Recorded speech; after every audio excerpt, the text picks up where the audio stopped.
Hello and welcome to this video that is probably going to upset a few people, but I'm not in the business of trying to please people. I'm in the business of trying to, not even a business because it's not getting paid. But I make it my business to try to learn what the Bible says and to teach what I believe the Bible is trying to show us, regardless of whether it's popular, regardless of whether it's what people want to hear.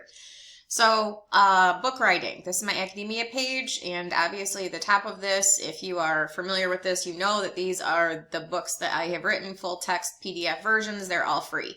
And then the bottom section in the drafts is all of the charts that I have created incidental to the information that I have included in the books or separate, whatever. But it's all here.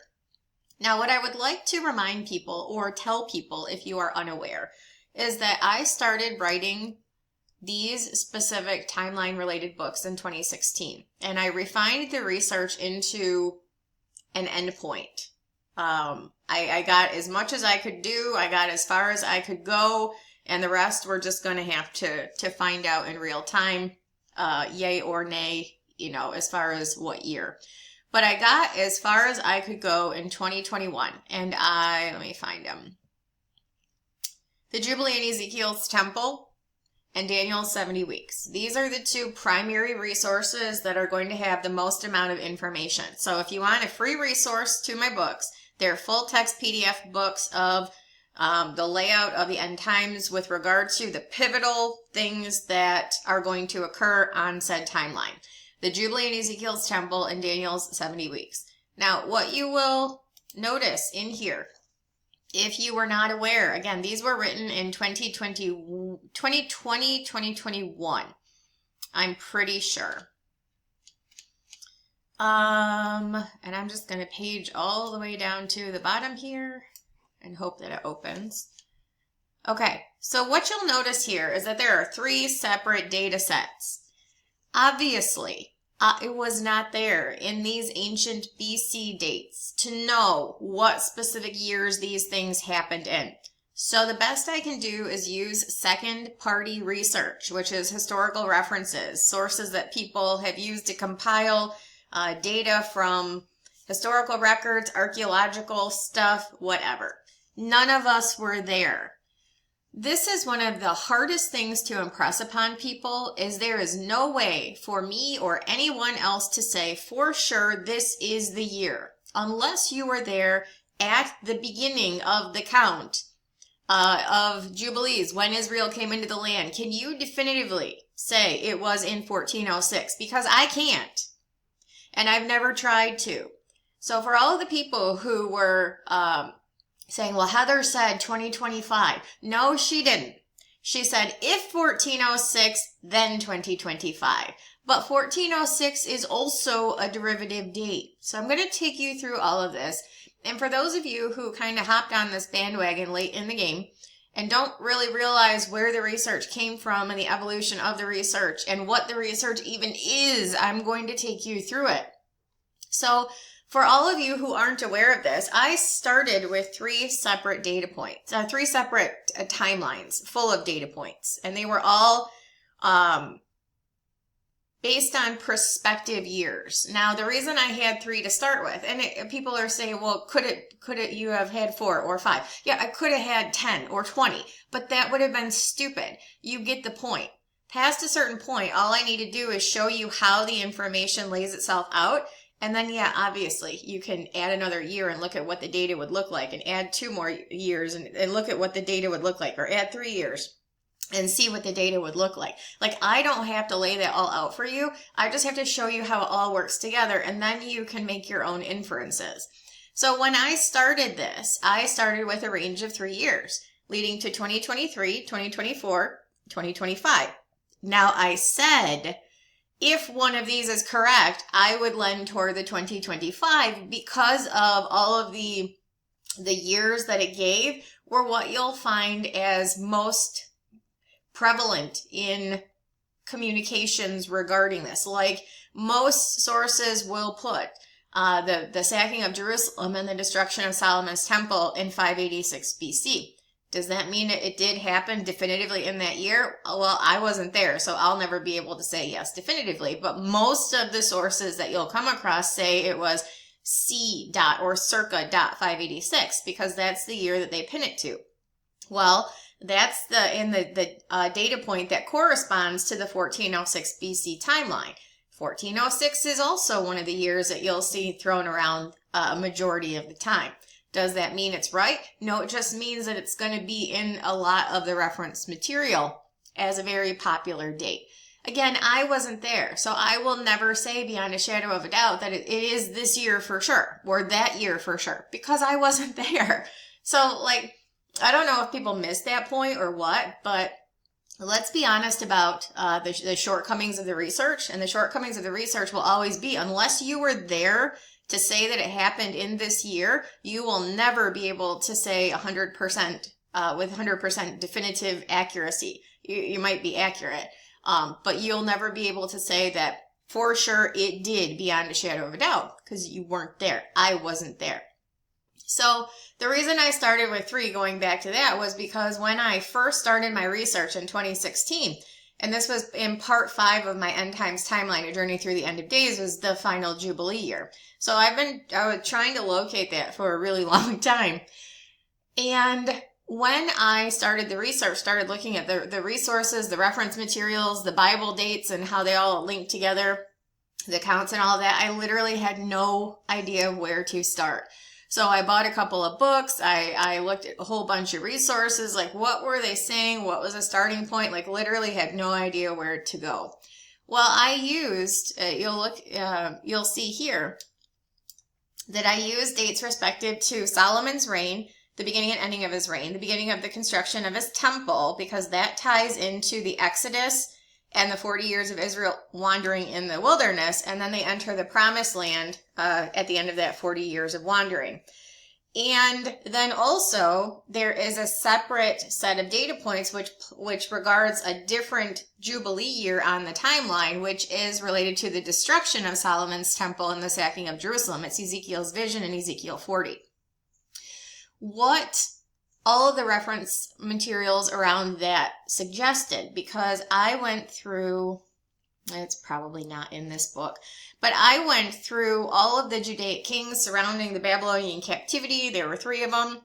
I went through the years of their reigns, correlated the verses in the Kings and books of Kings and Chronicles that tell you how long they reigned for. And like, I went through all of that very extensively.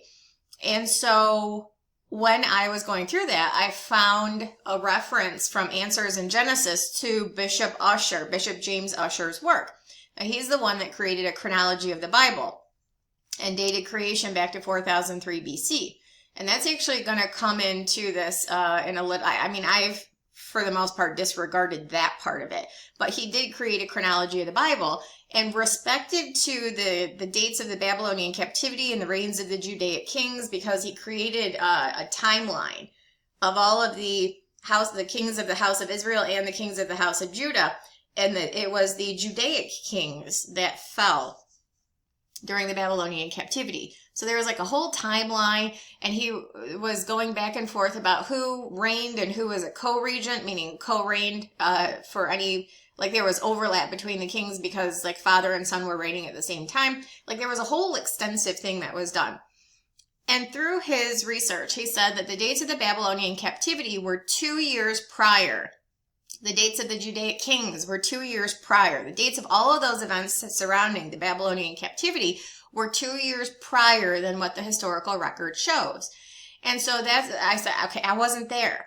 I don't know the truth of this. It could be right. It could be wrong. I don't know. But Answers in Genesis gave him credit for it. I trust Answers in Genesis with regard to much information.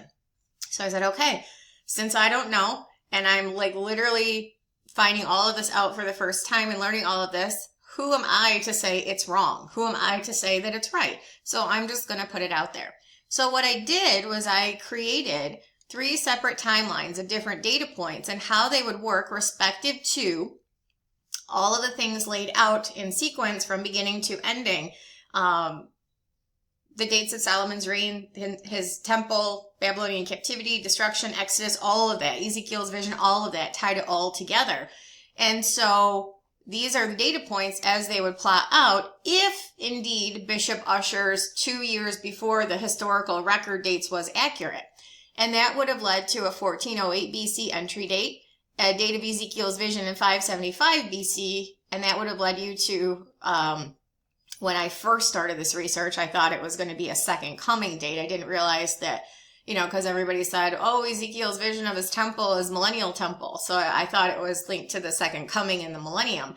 So I did have to adjust that research after 2016, which I did around 2018, 2019. So these were when I had all of this research, like as good as I was going to get it. But this is where that would have led if Ussher was correct about the minus 2 years from the historical record. It would have been a 1408 to 2023, and that would have been the 70 Jubilees. So then I was like, well, what if he's off by a year and history's off by a year? So it was like, okay, well, let's just move all of those dates, and this is how it would look. And then we move all of those dates, and then this is how it would look. It was never that 2025 is correct beyond a shadow of a doubt. It was that I didn't feel the need to continue going through all of these data sets. Like, you get the point by now. That you would have to use what the data points are, that you would have to shift them 1 year. And if all of these are correct, this is where it starts and this is where it ends. So that's what is in these books. Again, this is not new research, and this was written years ago. And I just opened my book called Daniel's 70 Weeks. The same thing is at the end here.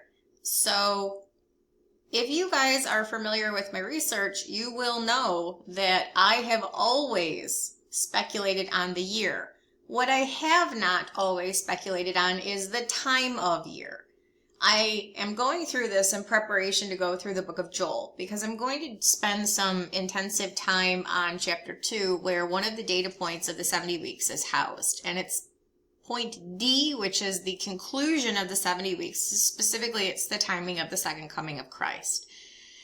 And I know that there are a lot of people who want everything to be now, and it's like, well, it could still be this year. And I'm going to say, no, it can't. No, it can't. Based on everything that I have researched, there is one specific time of year to the second coming. Now, I thought Nisan 10 for a start of the 70th week. It could be Nisan 10 for a second coming. Like, there was a little bit of when in the month of Nisan. Is it going to start on Nisan 10, the 70th week? Is it going to end on Nisan 10? Is the second coming going to be on Nisan 10? Like, there's a little bit of wiggle room there, but it's Nisan 10. Like, it's based on Nisan 10, which is what the whole purpose of the Sabbath cycles, the weeks of years, which take from the Sabbath cycles, and the Jubilee. It's all based on Nisan 10. That is not going to change.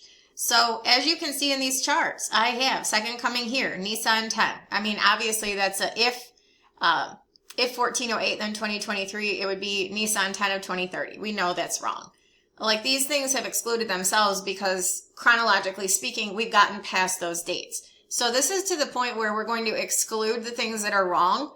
I've personally, in my research, have been excluding the things that are wrong because we've gotten past these dates, these years. But that doesn't mean that the Nisan 10 part isn't still correct. It just means that 2025 wasn't actually the year. People can disagree with that all they would like. That is fine. Every single person in this entire world is entitled to their opinion, whatever that may be. This is my channel. This is my research. I am presenting it as such. So then we get back to well, it could still be this year. And I hesitate to put new content up at this point. It's not like I don't want to talk about the Bible, but I am not interested in fielding rapture timing questions because this is not our year. People want it to be our year, and they're going to find every single person to listen to who will validate that for them. I'm not going to be that person. And at this point, it's like, it's interesting to see from a geopolitical landscape what's going on in the world, but this is not our year. And when people were talking about convergences and things like that, it was like, that's a bad word in Bible eschatology speak, because everybody was talking about convergences in 2015. I don't like I don't like where the conversation went this year, and I don't like where it's continuing to go, because now we're on the track of there's going to be a new person saying a new date for the whole rest of the year. And I'm going to sit here and tell you, no, it's based on Nisan 10. So if we got past the point where that was viable for 2025, now you're looking at 2026. There is one correct time of year for this. That is not going to change. Could it be that I interpreted it wrong? Sure, but I'm going to stand by my interpretation of that. The year was always the question mark. For so many people, you missed the boat on that. You missed the boat that I've never once said that there is a hard-coded date in Scripture, like a year in Scripture, but the dates are there. The dates are hard-coded. The weeks of years have a hard-coded date. The 70 weeks prophecy borrows from them. You can see that the starting and the ending were in the month Nisan and or Nisan 10 specifically, with the first 69 weeks of years. And the 70th is predicated upon the same beginning and ending points. Again, I'm not sure if it starts on Nisan 10 or just in a Jubilee year and ends on Nisan 10 with the second coming. I don't know how, and I'm not going to get more detailed than I already have. It's like you're talking about a difference of 10 days there, potentially up to 30 days if the second coming is simply in the month of Nisan. And it could be from day 1 to day 30, with like the marriage supper of the Lamb being a second Passover. I'm not going to get into the level of granularity I have tried to get into in the past, because I'm good with like a 30-day window. I don't need to be more specific than that. But no, this is not our year. This is absolutely not our year, because we are past the window for that to be viable, for a second coming to be in the month of Nisan 7 years from now, or on Nisan 10. Just 7 years from now in the month of Nisan at all. We're past that point. So now you would look at the reference points and say, okay, with Solomon's reign, is there a potential that Solomon's reign was from 969 to 929? Well, if you look at the sources online, you can literally find something to say anything. And that's why I stopped past a point, because you can literally find something to say anything. And at that point, it's not about being credible. It's like about being possible. So I'm just going to show you how different all of these are, to where there was a necessary point for me to stop. Because again, I could have put in my books a range of 10 years. What good would that have done? Like 10 years is not viable, because there's only so much wiggle room in these historical dates. But around a range of about 5 years, you can find varying degrees of people telling you certain things that might sound good enough. I'm just going to go to Google and say reign of Solomon dates. Well, it says Solomon's reign is traditionally dated between approximately 970 and 931. So on one of the timelines I have, and I will show you, this is operating under the assumption that Jewish kings were crowned on Passover. We understand that the second month of his reign, when he began to build the temple, is in what would answer to the present month Iyar, which is, it goes Nisan, Iyar, Sivan, etc. on the Hebrew calendar. So the top of the year is Nisan, and then the second month is Iyar. That would correlate to the second month of Ziph, when he began to build the temple, so that we know the first month of the first year of his reign was Nisan. So whether it was Nisan 1, Nisan 14 is really irrelevant. So this is presuming, I said, for a couple of different reasons, and I've explained this in the past, Jewish kings were crowned on Passover. But even if they were crowned on Nisan 1, this takes 970 to 931. So could it have been from 969 to 930? Sure. Again, I wasn't there. So if you back that up, that's what taking us to the next year would look like. And then it would put the fourth year of his reign, the year that he began to build the temple, in 966. Well, I'm just going to page down here and show you that everybody says circa. C is circa, or from about. So, there's a degree of uncertainty here, which there should be, because again, nobody was here. This one says, the Jewish Virtual Library says he became ruler in approximately 967. Well, so minus 4 years, they would put the building of his temple 4 years later. So, there's a whole lot of wiggle room. Not a whole lot. There's a few years wiggle room. And so what year did Solomon build the temple? What do they say? This says 967, so that's going to be predicated upon a 970, because 970, 969, 968, 967. 967 would be the 4th year of his reign, so that's what I have built into my timeline. This one says 968. It's interesting because Armstrong Institute of Bible Archaeology, somebody, I don't know how to pronounce that name, concluded that the 4th year as king began in Tishri of 968 BC. No. It began on Nisan, not Tishri. So these people don't even have their time of year right. So when you're looking at this and you're like, well, I don't know what information to use to pull, you do the best you can. I'm just scrolling down here real quick. This person said 957. 990? King Solomon circa 990. Yeah, I don't think so. Type in a different search phrase here. Solomon built his temple in 966. And this AI overview says, yes, Solomon built the first temple in Jerusalem around 966 BC. So again, when I was doing this, it was like, what sources do I use? I wasn't there. So these were all approximations based on the best information I could find. So if obviously, I'm telling you, 2025 is no longer an option based on the whole Nisan starting point, weeks of years, second coming. I'm telling you that I believe, and I will never teach otherwise, that Nisan is not the month that Jesus returns at the second coming. Other people can say whatever they would like. That's great. But based on my research, we are past the window of opportunity for this year. There is always a correct time of year. And if that is no longer a viable option, then this ain't the year. It's better to just face that reality regardless of whether you want to hear it or not, and just plan your life accordingly, live your life, do your stuff, preach the gospel. This is not our year. And I'm not going to sit and perpetuate like these possibilities that it could be and look for alternatives to justify that this could still be the year. No, it's not. So then you'd say, okay, well, the 4th year of his reign was 966. Okay. So then that would back up. I started counting this and I'm like, yeah, I'm I need to add, not subtract. So we're going to the 10th year with 975 plus 470. So we add 470 to get to the 480th year of his reign. So if the 4th year, let me stop there. If the 4th year of his reign, so say he started his reign in 969, 967. Okay. So Solomon, okay? If it wasn't 970 to 931, 970 to 930, whatever. So if he started in 969, we're backing this up a year, then the beginning of the building of the temple would have been in 966, which is actually what the majority of the sources will, the majority of the historical references will tell you. That is probably the most common date, is 966.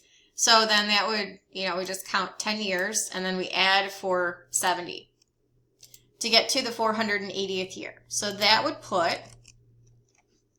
the year of the Exodus in 1445 and the entrance into the promised land in 1405. And then we look at that and we say, okay, what do these references say about that? It doesn't really matter what the references say about that because, again, none of us were there. So you're going to find ones that say 1408, 1407, 1406, 1405, 1400. I mean, you're going to say some that say in the 1200s BC. It doesn't really matter what the sources say. They're simply a guideline to go by. They're not like the end-all be-all of accuracy. But AI, which I will say the AI overview wasn't available when I was doing this, so it's actually kind of helpful to say what cumulatively, if you type in a reference, a search reference, what does it tell you about that? So this is actually kind of nice. I wouldn't rely on it for any huge level of accuracy, but it is nice. And I will say, this wasn't there when I did my research. So I had to painstakingly go through these and find them. But it says some interpretations and scholarly views place events related to the Exodus in the year 1405. Yeah, because again, none of us were there, so everybody debates the merit of these. And there are a lot of people who seek to simply differentiate themselves from the group and say, oh, well, I found something that says the group isn't right, and so mine is 1 year different or 2 years different or, whatever. Great. It is, again, they're guidelines. And then obviously the year of the Exodus, the year of the entry into the Promised Land, the children of Israel came up out of Egypt, camped in Gilgal on the east border of Jericho, 10th day of the first month. And so you use the method of counting the Sabbath cycles and the establishment of the Jubilee to get to the end point. You count 70. People say, how do you know there's 70? You can go do your own research about that.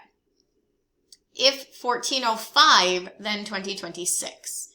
But that would also necessitate, because we know, and in one of the versions of the Bible, it plainly tells you, I think it's the Jewish, what does it say?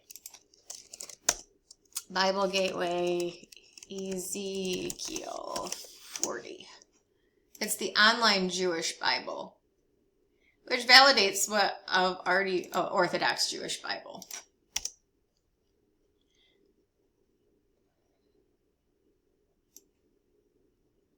Now, people will debate this probably for the rest of time until the rapture of the church happens, that this is talking about Tishri 10, and it's not. There are other translations of the Bible that plainly tell you these are dates in April.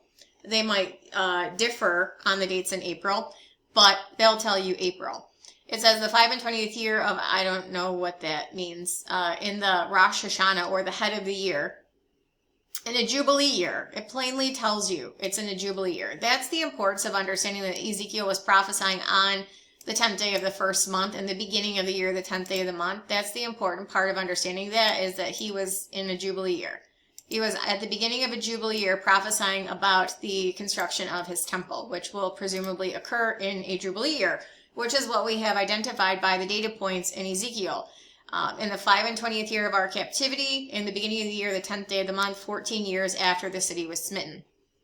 So I have all of these data points here that talk about the Battle of Carchemish, the exiles, the reigns of the Judaic kings, how long they reigned for.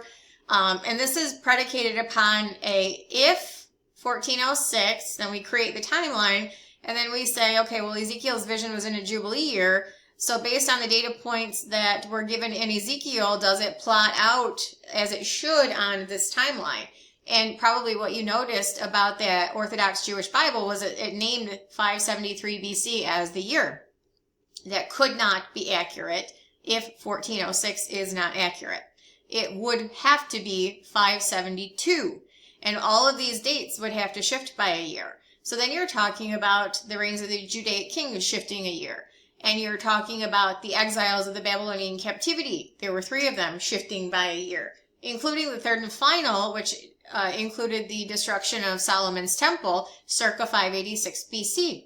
That would no longer be able to be true if the Jubilee year cannot be 573, because the entry date was not 1406. All of these things have to work in conjunction with one another. That's why I said, I could put 10 data points, 10 different years of potential out here, but it's not possible that the historical record can shift that much and maintain integrity of some sort. So then you look at this and you say, okay, well, there's actually quite a bit of reference material out there that says that his vision was in 572 BC. And I think that the Talmud, whatever the Babylonian Talmud is, or something that whatever writing they created when they were in the exile, I think is probably where the 573 came from. I'm not sure. But that also goes on the Babylonian calendar, which is the Tishri to Tishri. That's why they have a civil year of Tishri instead of Nisan, is because they adopted that during the Babylonian captivity, which the Talmud is based on. So it's not biblically accurate to say that Tishri is the head of the year, even if Israel recognizes it as the head of the civil year now. They should not. That is not the biblical way of doing it. It should always be Nisan. And if we understood that more, and where the origins of the return to Tishri as the head of the civil year came from, which is when they were in the Babylonian captivity, they adopted the Babylonian way of doing it, then we would probably be more ready to thrust that out the window in favor of biblical integrity, which people don't seem too jazzed at doing because the Jews do it that way. Yeah, great. They're doing it wrong. But regardless, so you would have to say, okay, well, 586, even though it's the most popular date for this, a lot will say 587 also, but it would have to be 585. So I go here to Google and I say Solomon's temple destroyed in 585. It says it was not destroyed in 585. It was destroyed in 587/586 BC. Well, that's also going by Tishri to Tishri calendar.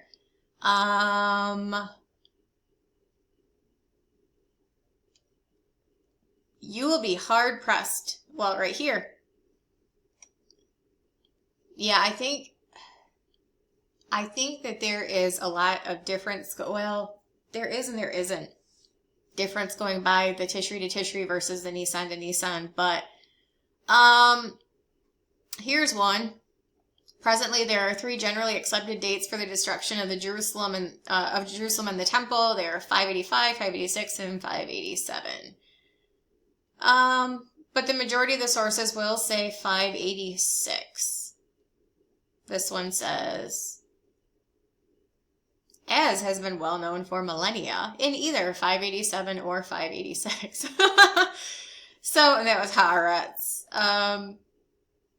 So that's the difficulty in doing this timeline, is that you're looking for sources that are basically going to be referencing this one. I don't know what this is. This is not necessarily reputable. It's just somebody's blog, probably. Destruction of the temple in 585. So, I mean, you can find people to say that, but what you're looking at is these are like bloggy people. They're not like historical references and things like that.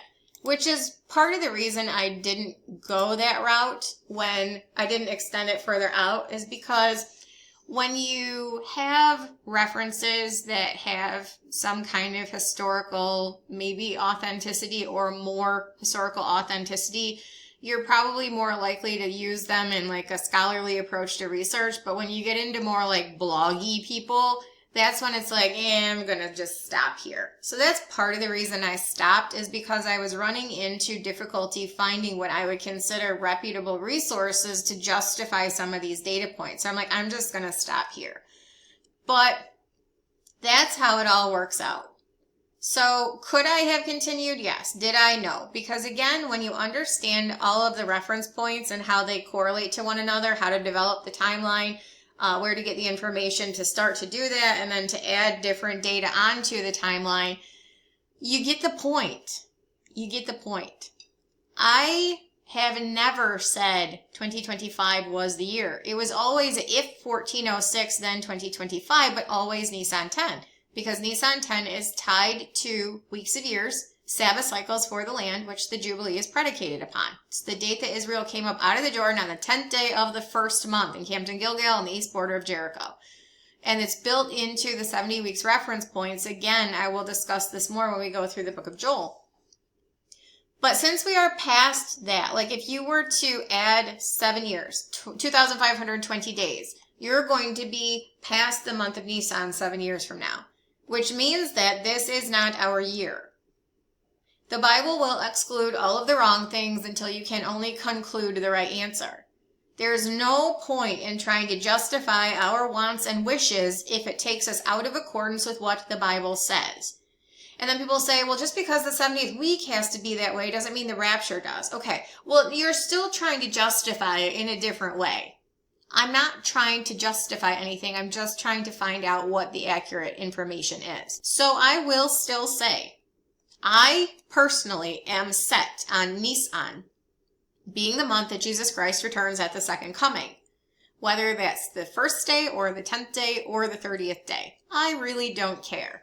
It is Nisan 10, probably, because that's when he came the first time, presented himself to Israel kingdom, and that probably the second time. But I'm open to being the first day or the 10th day or the 30th day. I don't care. But it's the month of Nisan regardless. And again, I will go through that when we go through the book of Joel. We revisit the 70 weeks prophecy on the whole. Because again, that is one of the data points that the Bible gives us as a starting or ending point related to the 70 weeks prophecy, Joel 2:23. And I will show you the word study that goes along with that to justify what I'm saying, which I have already gone through many, many times and written about in my books. But this is how all of it works together. And so I wanted to start this out by showing you that my research has always included a range of years, and there was reasons that it included ranges of years, because I wasn't there. None of us were there. And 100% of the resources that you look at online are going to be written by people who also weren't there, or who are using a messed up calendar, which makes it really difficult to discern which year these things actually happen if they're using a different calendar or count than you are. So there's always issues with conversion, and there's always going to be issues with the accuracy of the data, because it's always going to be secondary research. And so you use the best resources that you can. Having said that, there is a right answer and there are wrong answers. And that is the difficulty of this, is people understanding that you have to get to the point where it becomes impossible to be right, to know whether or not it is right. We had to get past 2023 for me to know that that wasn't correct, and then 2024 to know that wasn't correct, and 2025 to know that wasn't correct. It just seems to be that this year people finally found the research and they're like, Heather's saying 2025. No, she's actually not. What I was saying is if 1406, then 2025, but always Nisan 10. It's not 2025. So then we look at the next set of data points and how they would correlate. And you can go wild looking all of this stuff up to justify whether there's potential for it to be right or not to be right. But obviously, since we're past the point of no return on this year, and the month Nisan is a second coming date for the return of Christ 7 years from now, it's not right. Like, it doesn't matter how many sources say this is it. It's not it. So, I had a lot of people commenting on my post saying, well, so-and-so says this, and there was this Bible archaeology channel that justifies 1406, and it's like, yeah, okay, but he also wasn't there. He also wasn't there. So he was giving legitimacy to a common thought out there, which, like, yeah, we hope is right, but there comes a point where it can no longer be accurate. Excuse me. And we got to that point. And people felt let down. I get that. I understand that. But that just means that we have more time to preach the gospel. This is not our year. I'm going to rain on 100% of people's parades who hear this video and are trying to justify this being the year. It is not. We have more time to preach the gospel. Be encouraged that Jesus is returning, and be encouraged that you have more time to preach the gospel. I wanted to make sure that we're clear on how the data points work together, how they correlate, and understand that I have never once and will never once say that any specific year is the specific year. That would be stupid of me because I wasn't there.